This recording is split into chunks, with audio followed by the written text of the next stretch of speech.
According to everybody, this is the best X-Men movie ever, but is it really that much? Those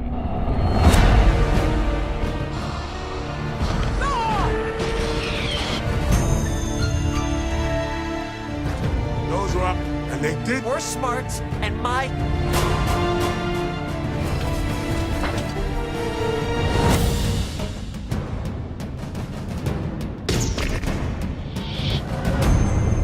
He told me enough. No, I.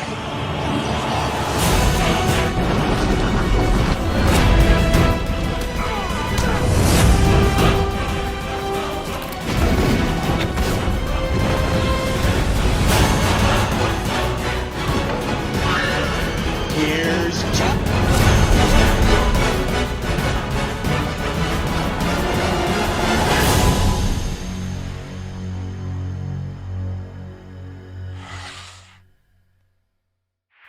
Hey everyone, it's COrleone here, and I'm here with a brand new movie review, and this movie review is going to be for the next of the team films of the X-Men film series, so this is still a part of the X-Men review series, and it's for the fifth to feature the team.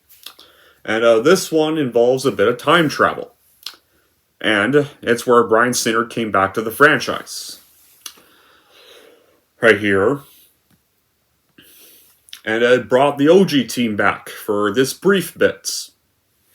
It was for the second, also the second to be about the younger team. And that's going to be for none other than 2014's X-Men: Days of Future Past. So, what's the plot movie? Well, this is in the future, and the mutants and the humans that help them are slaughtered by powerful robots named Sentinels. So, Professor Xavier, Wolverine, Magneto, Storm, Kitty Pryde, and her friends all meet at a monastery in China. Xavier explains that the Invincible Sentinels were created using the DNA of Mystique who got captured in 1973 when she tried to assassinate their creator, Dr. Oliver Trask. Xavier tells them that their only chance to return to 1973 using Pryde's ability to join Charles Xavier and Eric Lensher to convince Mystique to give up her attention.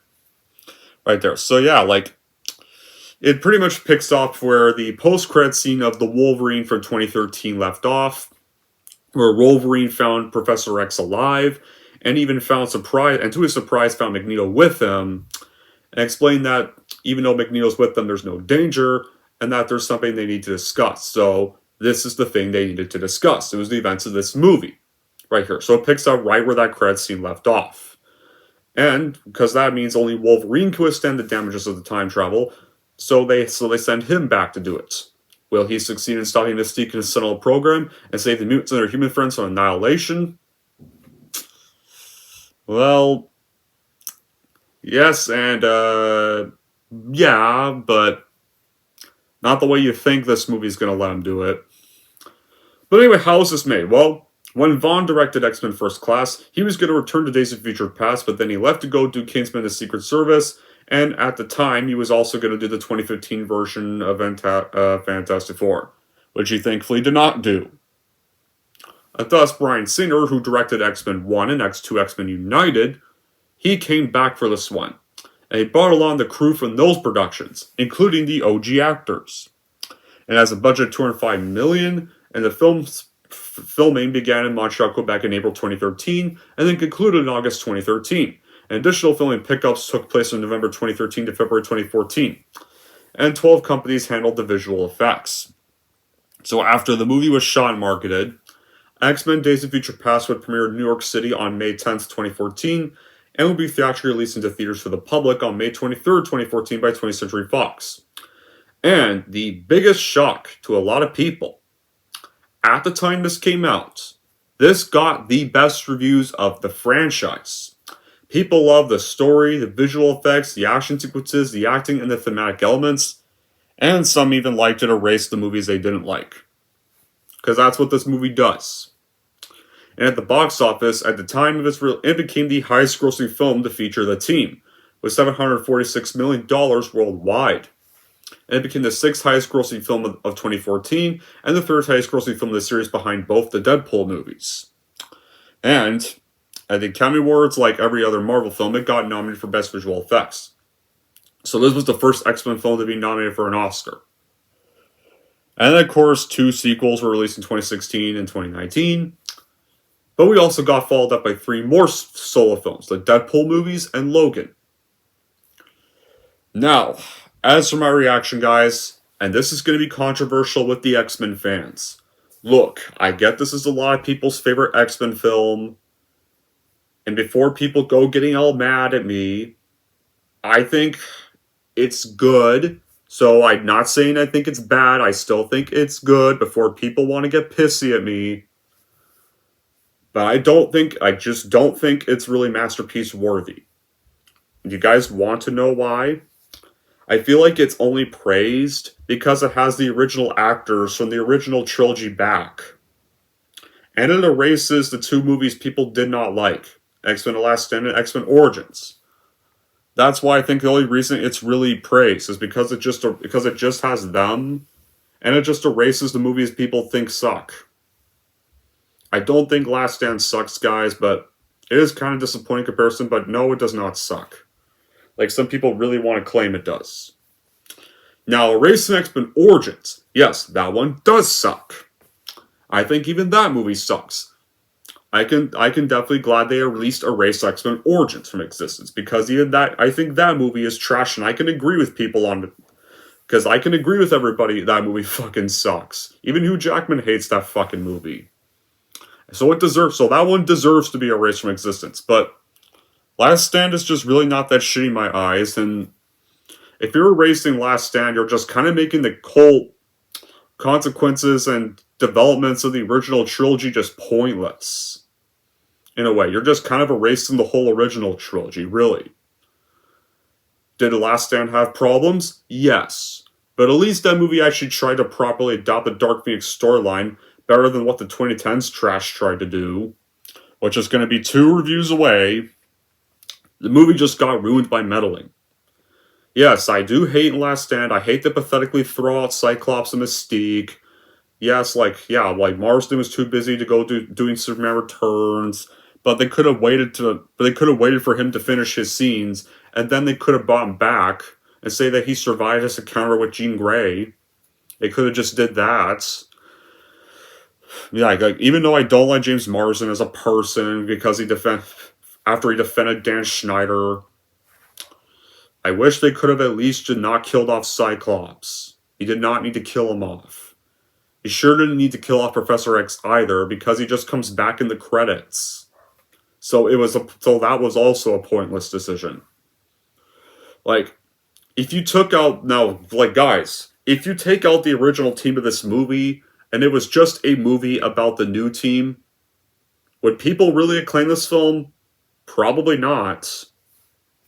I don't think people would really care for its existence. If they took out the original team, people really probably wouldn't even care about this movie. I think this movie has a bit of a convoluted storyline that the slightest thought displays many flaws. For the first 90 minutes, Days of Future Past does display a credible ability to be fun, frantic, and original, engaging with one of the year's best scenes, like where it's in the Pentagon, or especially with Quicksilver scene, or taking place between Everett's favorite Munchop sporty superhero and the younger, more Professor X and his loyal psychic Beast. And then times fly by, and the action takes place in the 70s this time, 10 years after First Class. It's full of camcorder action, or 70s ditties, in enough old school fashion. The jump back of time does take X-Men to places we have been with the fantastic cast. It feels steady or so on, becoming the quintessential adventure in the series, and then they lo and behold like so many before it. But the superhero adventure just gets lost in the third act.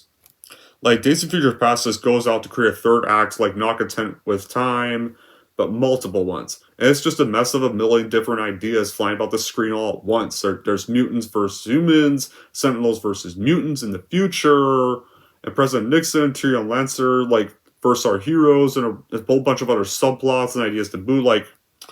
The finale to the film just feels like a major step down from what I've been building, and it feels just less spectacle, more preaching. In this genre, it just never works. And the ending is, just anticlimactic. The acting's still fantastic. Fassbender and McAvoy do continue with their fine turns. And even though Bryan Singer's and even though like Bryan Singer is an asshole and I don't like him anymore either, the direction here he did back then when he was actually cool was inventive, and it did feel frequently fresh at times. Like Days of Future Past had a lot of potential. Like it was the first comic book film in a while that felt to having a fully realized story since the first two movies with convictions and characters. Like there's no small feat at all. Like it's just like four-star film, the DNA of like Days of Future Past. It's got brave ideas about destiny. It tackles them in smart ways. Most are comic films, but the problem is, it's just the same. This was around like the same time when they were moving on to the MCU. Now we had stuff like the Avengers. This was 2 years after the Avengers, and Days of Future Past just exists as its own entity because it just strengthens the film and its message. And I like. Honestly, like with like First Class was showing how this whole team started, but even that movie couldn't reach the greatness of 1 and 2 because like of the confines of the franchise. But and the ideas inevitably just fall second fiddle to action figure characters and some video game dialogue, and of course like the erasing the whole OG trilogy. And that turned out to be stupid because they basically just made way for much less great versions of 2 and 3. X-Men Apocalypse just took elements of X-Men United, made the movie just a more boring version of X-Men 2. Dark Phoenix was just a much worse version of X-Men The Last Stand. So he basically just made 2 and 3 again, except he made them less great. And he made Dark Phoenix even worse than The Last Stand. So, yeah, and plus, to be fair guys, this whole movie ends up meaning nothing because all the mutants will die off screen in Logan. And so will Professor X and Logan himself. So there was really no point in erasing Last Stand anyway because they'll just die again. And X-Men has the benefit of longevity, and it definitely does make a benefit. The thing about this film is we know like there's solid relationships with the characters at this point of the series, and it doesn't need to introduce us to them again. So yeah, we don't need to be introduced to them again. We know these characters. Now, like, yeah, like after X-Men First Class, like, injected life back to the X-Men franchise after 2 not-so-great installments. Any further installments would later face the headache of what to do with a bunch of actors playing the same characters. Like, yeah. Days of Future Past is inspired by a 1981 comic, and it sits between the nightmarish dystopian future run by giant sentinels and all the whole 70s era. We get the best of both worlds, like, and Hugh Jackman inhabits both those worlds. So yeah. How do we start this movie? We start off right where 2013's Wolverine left off in the post-credits. Like, he's now, like, going with Professor X and Magneto. Like, yeah, you saw in, like, the Wolverine, like, he was shocked to see Professor X alive. He was even shocked to see Magneto with Professor X as well. And Professor X told him that there was no danger with even though Magneto was with them. And they had to talk about something that really affected their futures. And yeah, and so we continue right from where that movie left off. We continue on from that post-credit scene here. We're going to like a dystopian 2023 here first, where we see robot sentinels hunting and killing mutants, and humans either possess the genetic potential to have mutant offspring or try to protect them. Then, we see in Moscow they're attacking X-Men survivors like Kitty Pryde, Colossus, Blink, Warpath, Bishop, Iceman, and Sunspot, the OG mutants in this movie. The mutants are sacrificing themselves like by killing enough time to send Bishop's conscious a few days in the past to one of the others of the coming attack and ensuring their survival. Like, so they averted the attack, and so the group's going to a remote Chinese temple, and they're joined by other mutants like Storm, Wolverine, Charles Xavier, and Magneto, right there. Xavier is explaining the Sentinels were originally conceived by Boulevard Trask. The weapons desired that Raven tried to assassinate in 1973. Then the government captured Raven, they experimented on her, and used her DNA to create Sentinels capable of adopting to any mutant power. So Xavier wants to go back in time to 1973 and prevent Trask's assassination in the hopes of altering the future. But he learns that time travel would kill Charles, so Wolverine decides to go instead, because he has the abilities that would allow him to survive the damages. So they send Wolverine back in time. And so, Wolverine wakes up in 1973, ironically wakes up on a waterbed. Then, he goes to the X Mansion, and of course, like, and he meets Hank McCoy the Beast, finds out the school was closed due to the Vietnam War, and Magneto was imprisoned for assassinating JFK. And then we see this younger, broken Xavier turning to alcoholism, and using a serum that allowed him to walk, but it cost him his telepathic abilities. And right there, like, we get the throwback to when they tried to recruit Logan and he told him to fuck off right there. So I like they brought back that moment back, because that was actually pretty funny. Like, didn't we try to recruit you? And you said, fuck off. Yeah, he still remembers that. Like, I like they still remember that line from First Class and right there. But then Xavier agrees to help Wolverine so that he can reunite with Raven. So they recruit another mutant named Quicksilver, who has superhuman speeds, and they break Magneto out of the Pentagon. And the Pentagon scene, that's definitely the best scene of the movie. The Pentagon scene makes this movie worth a watch. Right here. It's like, when it comes to the scenes with the younger actors, the Pentagon scene is easily the best. Like, the acting is, like, still okay. Like, the direction, it's fine.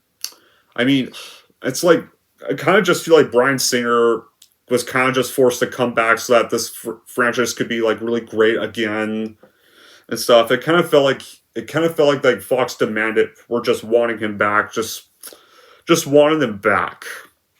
Because they were bringing the OG actors in this one. So they wanted the OG director back as well. Like, they even kept him for X-Men Apocalypse, and you could clearly tell he had no interest in directing that either. Like, he probably didn't have much interest in directing this film either, but because, like, another reason that shows is because it's impossible to see most parts because of how darkly lit it is. Like, yeah, they do that on purpose to show the darkness that they're living in, but they can't make it a little bit less darker. We can still see a bit, like, not darkly lit shots. Like, and the slow motion in the beginning half of the film, like, that's a breathtaking bit and stuff. Like, you go more and more to the movie, and almost half the movie's in slow motion. Yeah, like, the Pentagon scene, yeah, that needs to be in slow motion. That needs to show Quicksilver's powers right there. That's why that part's in slow motion. Because Quicksilver, like, slows down time. So it worked there. And Hugh Jackman gives the best performance of this movie once again. Like, he's still perfectly good as the Wolverine in this movie. His character even opens up a lot more before once. Like, he makes his trip down the past. Magneto's Professor X's, both timeline versions, they deliver flawlessly again. Like, there's definitely good supporting works from, like, the likes of Nicholas Hoult as Beast and Peter Dinklage as Van Trask. And old Magneto, played brilliantly by Ian McKellen, you give us a bit of, like, and you actually do see a bit of regret in his, with the the character having regret for his actions in Ian McKellen's performance here, while his, like, younger counterpart was filled with anger and drive. Here, his older self is now, like, filled with regret for all of his crimes. Here, like, you could tell Magneto went through some big character development over the years, like, since the events of The Last Stand. Right there. And, like, and yeah, like, and Michael Fassbender reprise his role as the younger Magneto as well. And definitely, like, this version of Magneto's this perfectly devastating villain. He's unstoppable, he's scheming, and he even disguises his intentions. And it mystifies his inner thoughts and makes his next plan unpredictable. And of course, like, Magneto accomplishes numerous fake outs through the series, from his alliance with Xavier and X-Men 2, X-Men United, and his apparent innocence once he reunites his little friend Charles in this chapter. And both of those are second entries in their original trilogies. And yeah, like, Magneto once again shows his formidable presence through terrorizing powers and overpowering everyone else in the room as long as he has his metallic helmet around. And most powerful of all is definitely, like, you have the returning dynamic interaction between these two frenemies. Like, it's more transparent here than ever before. Like, Days of Future Past gets pervaded with humanity, the elements of genuine human drama that sometimes was missing for superhero movies around the time this came out. Like, the good things about First Class and the good things with this movie, they're confined in their characters. They drive narrative rather than feeling the need to insert intense action sequences between every other team or scene. Like, there's 15 minutes, like, dedicated to emotional and conversations and fleshing out the characters' past and whatnot. And of course, you generate this prodigious amount of characterization that's kind of rare in the genre.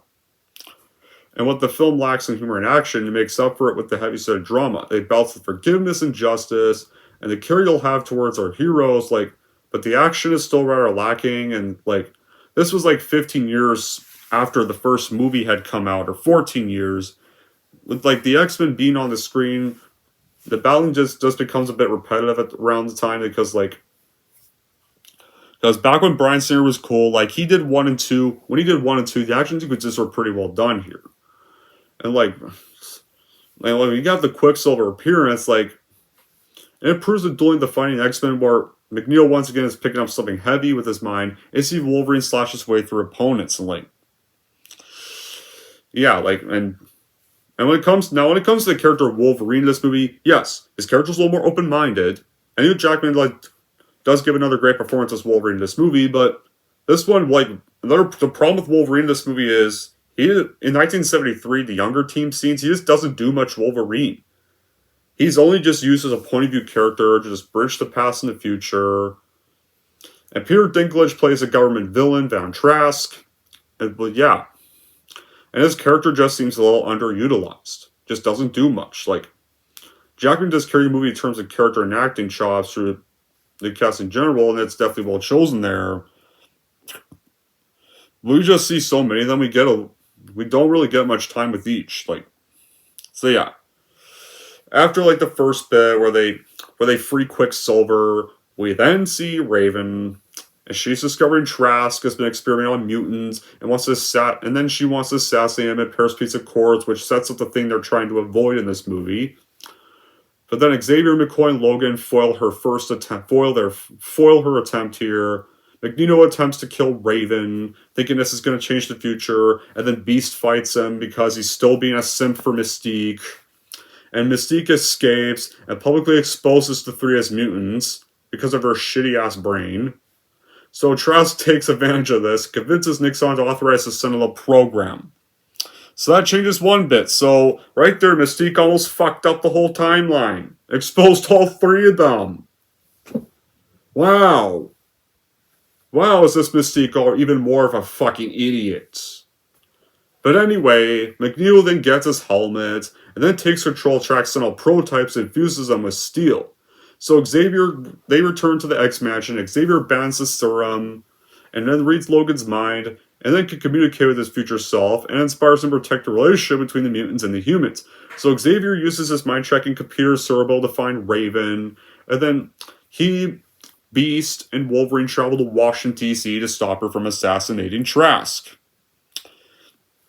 Now when it comes to the CGI in this movie, Days of Future Past, the CGI is quite a standout. Like, the effects are seamless, the movies were with a movie that's relying on CGI, and then nothing feels out of place, and it definitely feels like CGI that still holds up well. It's nice to still see Beast in this film. Like, even though Beast is a bit of a simp for Mystique, I think Beast is pretty well done in this movie. Like, he doesn't have the computer-generated mouth here, and he has a more traditional look that uses practical effects, and it actually pays off here. It even has a perfect sense of scale, where everything feels grand with massive stakes that align, story went places. Even near the end, like, where you kind of know what's going to happen. They're going to succeed in preventing the whole catastrophe here. So, yeah, like, there's some other character or story arcs that have loads of potential, but it kind of just sticks to the formulaic arc. And another qualm where the mere glimpses of where you have mutants like Bishop, Wayne Colossus, and even Storm, like an Iceman, they're in this movie, but they're just used to get the OG crowd excited again. And they're just kind of set up as baits. Mutants show us some cool combat. They're just relevant characters from the X-Men series, and just to make them cannon fodder. So you just make them useless. Right there. So they had no point. They really just had no point being in this film. If you took out Iceman, if you took out Storm, if you took out Colossus, it would mean nothing. You could literally just keep Wolverine, Magneto, Xavier, and Kitty during the OG team scenes, and you would miss nothing because the three I mentioned don't serve purpose in the movie at all. Like, Days of Future Past delivers at times, but it doesn't have the charm that First Class, X-Men 1, X2, X-Men United all did. Like, yeah, I would definitely put this below those three movies, because I like those three better. This one, like, it just feels like they just want to do fan service here. It's like how some people criticize Spider-Man No Way Home, where they are not fans of the movie and feel that the only reason people liked it was for the fan service. Which maybe I can see where they're coming from. I did like No Way Home better than this, but I guess I can see where they're coming from with that. That's also kind of how I feel about this movie. That's only really liked because of the fan service. And plus, you have to watch other X-Men movies, including The Last Stand, to be able to understand this movie. But the conflict between X and Magneto is done very well here. Like, this is one of those superheroes that does a good job showing the sides of moderate and extreme activism, and both sides are portrayed realistically. Like, Magneto's villainous, he's not evil for the sake of evil. Professor X is believing humans can be taught to accept mutants. Other crimes make Magneto convinced only one race should reign on Earth.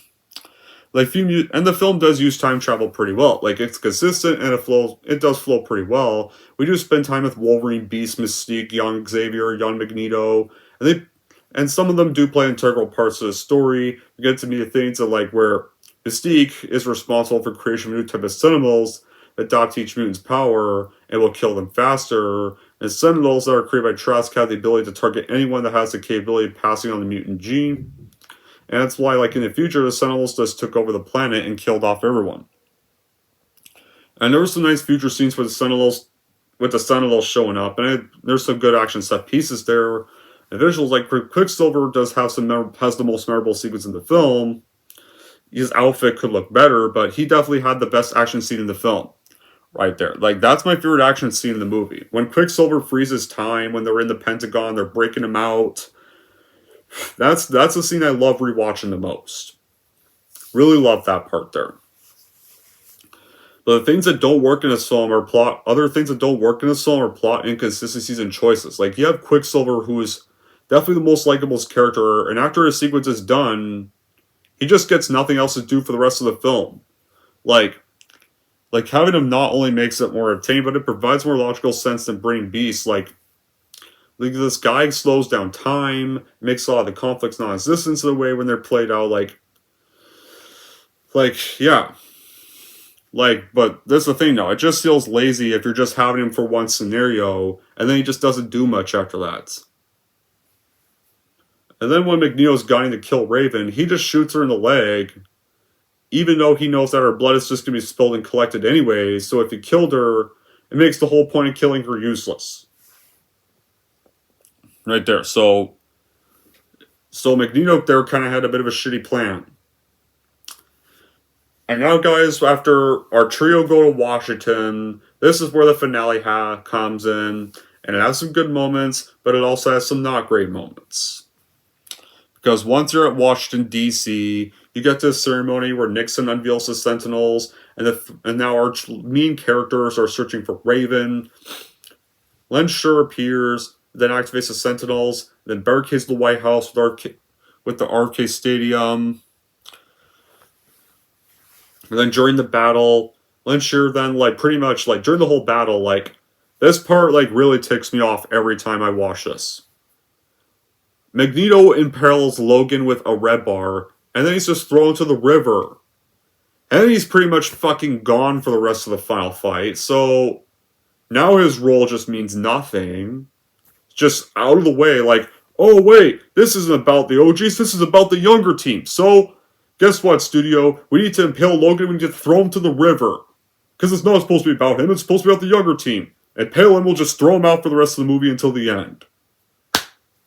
Yeah, that's one of the reasons why I'm not a big fan of this movie. There's one of your reasons. Because I hate that dumb scene, and that's why I'm not a fan of this final fight. Wolverine's supposed to be a main character, and you just throw him to the fucking water for the rest of this final fight? I thought this was supposed to be about him preventing a bad future. So it means nothing. So now Nixon Trask in a disguised Raven retreat to the last bunker, and then Magneto rips the bunker out of the building to kill everyone inside, and then we get to 2023, where the X-Men make their last stand as the Onslaught Sentinels attack the temple, and many mutants then just straight up perish, and they're trying to buy more time. And right here, the mission would already be a fail at this point if Iceman and the others had been killed by the Sentinels. Right there. But I did like how, the part I did like in this bit, I did like how future Stewart's Professor X and was holding Ian McKellen's Magneto's hand while the latter was dying, and plus and it's nice to see Magneto laments that they spent so many years fighting each other and wishing they could have worked together instead. That simple gesture really showed that even though it's brief because the Sentinels are about to barge in, it shows that even though these two had so many differences and were technically enemies in their movies they were portrayed in, they were still friends in the inside. And now they finally buried their rivalry after all these long years. Yeah, and it's also a pretty heartbreaking moment there, right there too, because they know there's gonna be nothing else for them as they're both about to die soon. But they've died finally making peace with one another. So it's nice to see McKellen, Stewart's X, and Magneto reconcile with one another, and it's a nice way for us to say goodbye to Ian McKellen's Magneto, because this was the last time we'd see his version. Right there. So it was a nice way for his Magneto to go out, reconciling with Stewart's Professor X. Right there. Even though this does get averted, it was nice to see that moment right there. That part I did really like in the finale. And then we get back to 1973, where Raven reveals herself and then subdues Magneto with a plastic gun and saves Nixon in his cabinet. She then attempts to kill Trask, but then Xavier convinces her to spare him. And this pretty much makes the public realize that a mutant had just saved the president. So, guess what? Turns out the mission is not a complete fail now, because now the Sentinel program is decommissioned. The timeline is altered, the Chinese temple is immediately abandoned again, and the dark future of 2023 is erased. The mutants in the past depart separately, and Trask gets arrested for selling military secrets to governments. So, yeah, then we get back to 2023 again, and Wolverine reawakens at the X-Mansion. And it sees Xavier's schools thriving. The X-Men are all still alive, especially the ones that, either took the cure from the Last Stand or died in the Last Stand. Rogue did not take the cure, she's still Rogue. Jean Grey no longer is Dark Phoenix, so she's still Jean Grey. Cyclops has not been killed, so he's still alive, and him and Jean Grey are still a couple. And, Logan is... Yeah, even though him and Scott have this rivalry, Logan is actually happy to see Scott alive, and Cyclops is, kind of confused, okay? He's kind of surprised to see that Logan's happy to see him. He seems a little bit surprised and doesn't know what Logan's talking about, because Last Stand's been erased, and Jean Grey's I've always been alive, this whole time. It's because even she doesn't know what Logan's talking about. He's happy to see Rogue back. He's even Kelsey Grammer's Beast is there for a brief bit. And then Logan sees Professor Xavier is don't you have a school to teach? And he then asks Xavier for information about the history from 1973 to the present. And he realizes that the Wolverine from the original timeline has returned. And then Xavier realizes that the whole mission was a success. So Charles we have a lot of catching up to do. And then we get back to 1973, where Logan saves the future past self is rescued by Mystique, disguising as William Stryker. And then the credits roll, but there's a post-credit scene that sets up our next movie, because apparently we needed more of these, where a crowd's chanting in Sabanur or Apocalypse, and it elevates the rocks to build pyramids, and Apocalypse's 4 horsemen observe. So yeah. It's setting up X-Men Apocalypse, but that's how it ends. The Last Stand has been retconned, X-Men Origins has been retconned, so maybe that will make diehard fans who hated those movies relieved, but that's the thing though. Those have been retconned, yes, but now they've just made more problems, as it creates an even more confusing plot hole timeline. They might as well have just retconned the whole OG trilogy and just be a brand new reboot of the film series, because this new series was literally just a reboot of the franchise at this point. Another problem this movie has is this. So guys, this is the reason why I'm not mentioning good qualities in order and bad qualities in order this, because it's a somewhat more mixed review in a way. This movie also sets up 2 shittier sequels called Apocalypse and Dark Phoenix. They just take the plot points from X2 and The Last Stand pretty much. So, yeah, that's another problem I had with the movie. Like, they erase those two movies, but they make films that aren't any better. Guys, look, I still think it's a decently good movie, okay? But there's still bits of it that make me find this movie a bit overrated, and I'm going to be honest when I say that. I even thought Avengers Endgame did this movie better, because, like, yeah, Avengers Endgame has another concept. They go back in time, but even they didn't act like the consequences of past movies meant fucking nothing, and they didn't undo the whole franchise. The only thing they were undoing was Thanos' snap. And, like, yeah, like, they still acknowledged the events still happened. They didn't fuck with the other events of the movies. Right there, like, and once Thanos was defeated, they gave the stones back. To make sure the new alternate timelines did not happen. But we all know Disney milked it to death. Which is why Endgame should have been this close to the MCU. Like, but back to this though, like here, like, this movie just seems like it's just retconning the whole franchise to make way for a less interesting version of it. And this movie does not matter anyway, because guess what? Guess what happens? Logan, they all die again. They all died again anyway. Years later. So this movie means nothing either. So this whole movie was pointless. And even both Wolverine and Professor X die in that movie, so the events of this movie ain't gonna matter that much. So yeah, that's why it's more of a mixed review.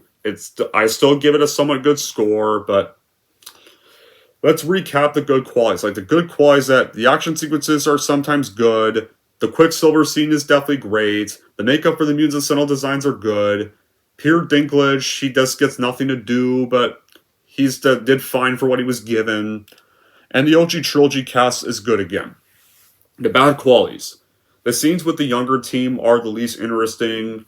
Mystique, I hated her in First Class. I hated her even more in this movie. She's even bitchier than in First Class. And they don't make her more likable in the next two movies either. If you're, like, aren't you guys trying to make this Mystique more sympathetic? If that's your goal, why do they keep making her bitchier in the next two movies? I thought you guys were trying to make her a sympathetic character, and that's backfiring horribly with these films. It's like, yeah, they don't improve her at all. Like, next to progress, you care less and less about her. She keeps coming off as a jackass, and honestly, to the point where you just want this Mystique to die. Which she does eventually, but not this movie, and sadly not the next movie either. Yeah. And what they did with Wolverine, the final battle, pissed me off. Because they just made his role pointless. Because he's impaled, thrown to the water, and he's gone. Until the ending. So he was no longer useful after that. That's why I think this movie is kind of a bit overhyped. It's still good, but it's still pretty overhyped. Anyways, guys, in the end, X-Men Days of Future Past, it's a stream online, to me anyways, and maybe for some X-Men fans that prefer the OG characters, but maybe you want to see the First Class versions combined with those, and want to see the movies they don't like get erased. But it's also, especially since you have to watch all the X movies to understand this, and this is going to get erased in Logan anyways, we all know that happened, so it's not really going to matter in the end. Anyways, guys, that's it for my view of X-Men Days of Future Past, and we're going to rank X-Men Days of Future Past. Here's how I'm going to rank this movie.